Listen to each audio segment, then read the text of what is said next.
Oi gente, tudo bem com vocês? Bem-vindos ao Remodelado à Luz da Bíblia. E no vídeo de hoje nós vamos falar sobre as marcas da perseguição. Nós vamos falar aqui sobre a perseguição que os primeiros cristãos enfrentaram, os discípulos, os apóstolos de Cristo, e a perseguição que até hoje nós como cristãos enfrentamos. Pois a palavra mesmo fala que todos aqueles que querem viver de modo piedoso vão ser perseguidos. Então a gente vai falar sobre essas perseguições que estão sim interligadas e que são marcas daqueles que servem verdadeiramente a Deus. Mas antes, vamos começar?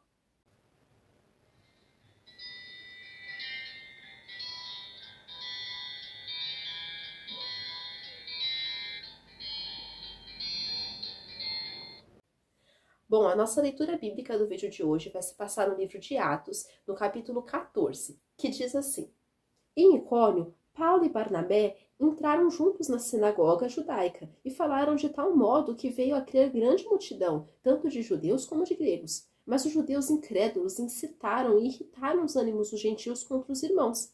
Entretanto, demoraram-se ali muito tempo, falando ousadamente no Senhor, o qual confirmava a palavra da sua graça, concedendo que por mãos deles se fizessem sinais e prodígios. Mas dividiu-se o povo da cidade. Uns eram pelos judeus, outros pelos apóstolos. E como surgisse um tumulto dos gentios e judeus, associados com as suas autoridades, para os ultrajar e apedrejar, sabendo eles, fugiram para Listra e Derbe, cidades da Licaônia e circunvizinhança, onde anunciaram o evangelho.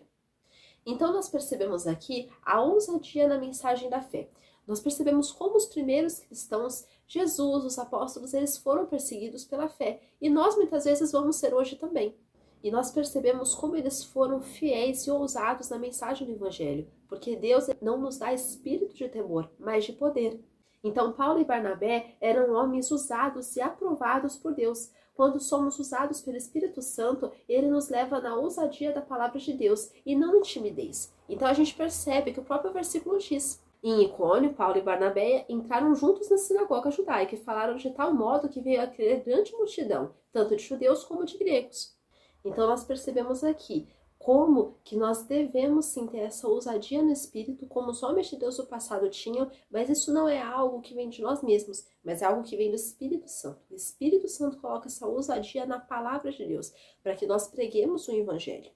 E nós também percebemos outro ponto muito importante, que é as conversões. Quando nós pregamos a palavra, o Espírito Santo age e há conversões. A palavra mesmo fala que tanto de judeus quanto de gregos existiam-se as conversões. E a gente sabe que a conversão tem que ser algo genuíno, porque nenhum ser humano tem poder de converter o outro genuinamente, porque isso é obra de Deus. Então nós devemos sempre pensar, será que eu tenho sido usado realmente para a conversão? Ou será que a minha vida tem sido um falso testemunho, né? Um mau testemunho? Então, tanto os judeus, os religiosos, mas sem discernimento, como os gentios, né, os gregos, os que eram pessoas que só buscavam a sabedoria humana, mas na verdade estavam longe de Deus, eles realmente se converteram, eles creram no Evangelho e eles não ficaram na religiosidade ali, eles não ficaram apenas julgando ali aquilo que os apóstolos falavam, mas eles realmente creram e tiveram a transformação na vida deles. As conversões são uma das marcas do Evangelho e da perseguição como consequência. Então, quando há a pregação do Evangelho, há conversões, a gente vai estudar também aqui sobre os sinais e os prodígios, aí vem a perseguição, porque o diabo fica doido para querer parar a palavra de Deus, para querer parar o ministério, aqui no caso era dos apóstolos, mas hoje dos filhos de Deus. Então ele quer parar de todo jeito, então ele tenta dar aquela represária, mas nós não podemos nos intimidar, nós não podemos sentir medo das obras do diabo, porque maior é o que está em nós do que aquele que está no mundo. Então, nós podemos também perceber a dureza de coração e a incredulidade de alguns que estavam ali, quando o versículo diz: Mas os judeus incrédulos incitaram e irritaram os ânimos dos gentios contra os irmãos. Então perceba que os judeus, que eles eram pessoas duras de coração, incrédulos, que crucificaram ao Senhor Jesus, eles incitaram a multidão para sentir raiva também dos apóstolos, para não crer naquilo que estava sendo pregado, para querer ali matar, fazer algo mal também com os apóstolos, né, que eles irritaram os ânimos, né, dos gentios contra os irmãos. Então a gente percebe como aqueles homens que aparentemente eram para ser usados por Deus estavam sendo armas nas mãos do diabo. Então o diabo sempre vai ter aqueles que ele pode contar. Um filho de Deus, ele não usa. Uma pessoa realmente de Deus, ele não pode usar. Por isso que a gente sempre fala, né, da vigilância, como a gente tem que ser prudente na nossa caminhada, com as nossas ações, os nossos pensamentos. Mas quando há uma brecha, o diabo ele pode entrar, porque ele não entra pedindo licença. Ele é o salteador, ele é o roubador, aquele que entra pela fresta, né, as raposinhas que destroem as vinhas. Então a gente percebe aqui que a incredulidade ocasionada pela dureza de coração daqueles judeus religiosos foram um estopim para que a perseguição começasse. A incredulidade é algo existente e é algo marcante na perseguição. Há sim aqueles que se convertem genuinamente, mas há aquelas pessoas incrédulas, que nem se Jesus aparecesse fisicamente para elas, elas não iam se converter, porque elas têm a incredulidade no coração. E a gente também percebe a astúcia quando ele fala que eles incitaram os ânimos dos irmãos, né? Eles incitaram o coração, os ânimos dos gentios contra os irmãos, contra os apóstolos. Então a gente sabe que a astúcia de Satanás, que usa essas pessoas para maquinar os planos contra os fiéis servos de Cristo, é antiga. O diabo é astuto e feroz e ele quer parar a pregação da palavra, ele quer parar a pregação do evangelho, porque ele não quer que ninguém se converta, que ninguém seja salvo, que ninguém pregue a palavra, ele quer que todas as pessoas, todos os seres humanos vão junto com ele para o inferno, e não porque o inferno é um lugar bom, não porque ele quer o bem de alguém, mas é para sofrer junto, porque o diabo tem raiva da humanidade, porque ele não pode ser mais perdoado, mas o ser humano ainda tem a chance do arrependimento, porque Jesus morreu por todas as pessoas, não pelo diabo, não pelos demônios, então eles sabem que eles não podem se converter. Então, nós sabemos que o diabo ele usa da astúcia, ele usa dali para querer incitar pessoas para querer parar. E todos nós, todos os cristãos que estão realmente pregando a palavra ou que estão vivendo de modo piedoso, vão ser perseguidos, isso é bíblico. E a gente também percebe o tempo investido no reino, quando o versículo diz: entretanto, demoraram-se ali muito tempo, falando ousadamente no Senhor, o qual confirmava a palavra da sua graça, concedendo que por mãos deles se fizessem sinais e prodígios. Então perceba que aqui fala que eles se demoraram muito tempo. A pregação não foi rápida, não foi uma coisa assim, eu tô pregando aqui, mas eu não quero me demorar, tem que ser tudo muito rápido, tudo para ontem. Não. Aqueles discípulos, eles realmente dedicavam a vida deles a Jesus. Eles dedicavam a vida deles à pregação do evangelho, à pregação da palavra.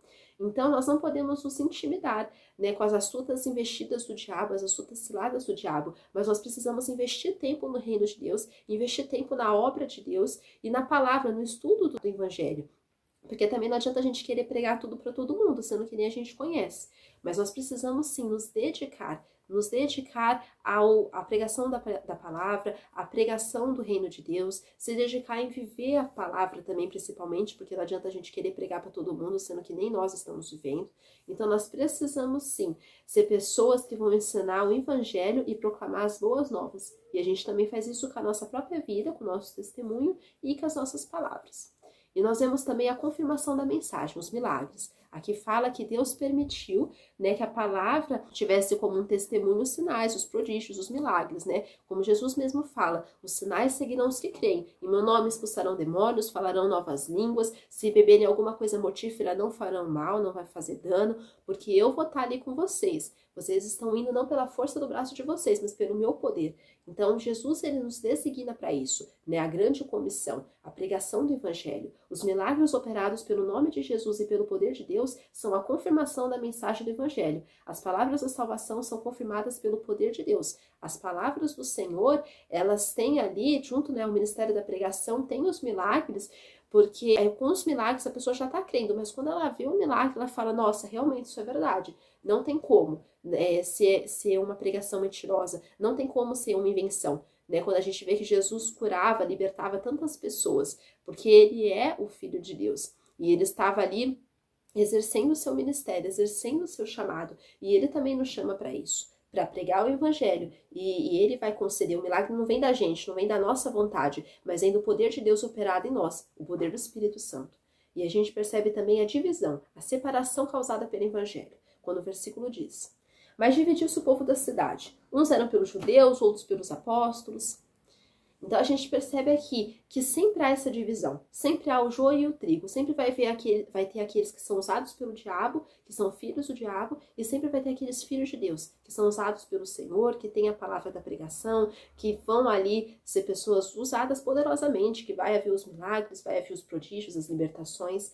O evangelho acolhido causam separação entre aqueles que servem e aqueles que não servem a Deus. A divisão causada pela palavra não é em si algo ruim, pelo contrário, é uma marca, né? A gente está falando sobre as marcas da perseguição. A divisão também é uma marca, né? Mas a gente tem que entender que até os perseguidores, eles podem também se converter, né? A gente viu o apóstolo Paulo no começo, ele era um grande perseguidor da igreja, mas depois ele se converte, ele se torna um discípulo, um apóstolo, e ele começa a pregar a palavra que ele antes perseguia. Então muita gente persegue até por ignorância, mas conhecendo a palavra eles vão se converter. Mas nós temos também que ter em mente que tem aqueles que não, que vai ser só no dia do juízo mesmo que eles vão ter a condenação, né? Não querem se converter, conhecem a palavra, mas não querem se dobrar. Mas isso está na mão de Deus, né? Nunca está na nossa mão. O juízo não é nosso, mas é de Deus. E nós percebemos também o tumulto, aquela confusão. Isso sempre tem na pregação do evangelho, né? O evangelho ali está sendo pregado, mas muitas vezes as pessoas estão tão perturbadas que dentro delas vai ter aquela confusão. Vai ter aquela confusão na alma, aquilo vai estar ali uma confusão, porque o diabo já estava ali operando na vida dela. E o diabo não quer que ninguém se converta, não quer que ninguém seja liberto, que ninguém seja transformado, que ninguém vá para o céu. Então ele vai fazer de tudo para ter essa confusão. E a gente vê isso quando o versículo diz: e como surgisse um tumulto dos gentios e judeus associados com as suas autoridades para os ultrajar e apedrejar. Então a gente sabe que eles queriam aqui tumultuar, gerar aquela confusão. O tumulto era uma forma de represália contra os cristãos, fiéis que haviam acolhido com certeza a palavra de Deus. Então isso acontecia muito, né? As pessoas perseguirem os cristãos para mostrar para os outros assim: olha, tá vendo? Isso aconteceu com ele, vai acontecer com você também. A gente vê isso, por exemplo, quando Pedro é preso, né? O que aqueles homens queriam? Tá vendo? Pedro já foi preso, ou então Paulo já foi preso. Isso vai acontecer com cada um que crê em Jesus. Mas, de qualquer forma, eles nunca conseguiram parar a pregação. São mais de 2000 anos de história e ninguém nunca conseguiu calar o evangelho. Porque o evangelho não é humano, mas ele é espiritual. O evangelho não é mais uma religião no meio de tantas, mas ele é a pregação da palavra de Deus. Então nós sabemos que a pregação nunca vai conseguir ser parada, por causa que nós temos Cristo que nos fortalece, nós temos o Espírito Santo trabalhando. Mesmo quando parece ter um silêncio no meio do povo, mesmo quando parece que tudo está sendo ali calado, o Senhor sabe quem Ele levanta, o Senhor tem aqueles que Ele pode usar, e o Senhor nos chama para pregar sempre a palavra. Então, que um tumulto não venha nos parar, que a divisão não venha nos parar, que a perseguição não venha nos parar. E a gente percebe também o conhecimento e o discernimento, quando o versículo diz: sabendo eles, fugiram para Listra e Derbe, cidades da Licaônia e circunvizinhança, onde anunciaram o evangelho.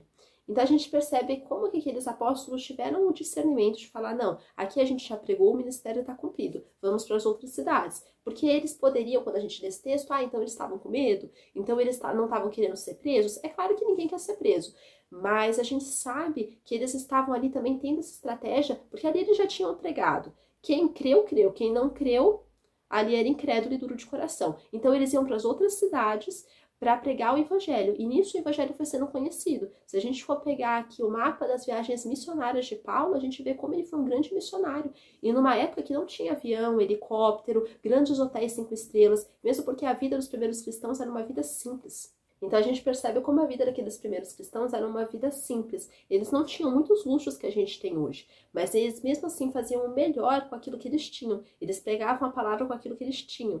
Então a gente sabe como a palavra de Deus é forte, não por nós, não pelos luxos que a gente tem hoje, mas é pelo poder de Deus. Aqueles apóstolos tinham discernimento espiritual e sabiam que naquele lugar deveriam fugir para outras regiões e anunciar o evangelho. Então naquele momento eles sabiam que não adiantaria eles ficarem ali. Se eles poderiam até ser mortos, apedrejados, mas não ia adiantar. Então eles fugiram para outros lugares e pregaram o evangelho. Eles tiveram o propósito deles cumprido, o anúncio do evangelho. Por isso que a perseguição nunca pode calar. O verdadeiro crente nunca pode calar o mover de Deus, a igreja de Deus, né, a verdadeira igreja. O grande propósito por trás daquela fuga dos discípulos, Paulo e Barnabé, era anunciar o evangelho a outros povoados, era levar a mensagem da cruz, levar o evangelho a pessoas que ainda não tinham tido a oportunidade. Porque, como eu falei, aquela cidade já tinha, mas havia muitas outras cidades que ainda não tinham tido esse privilégio.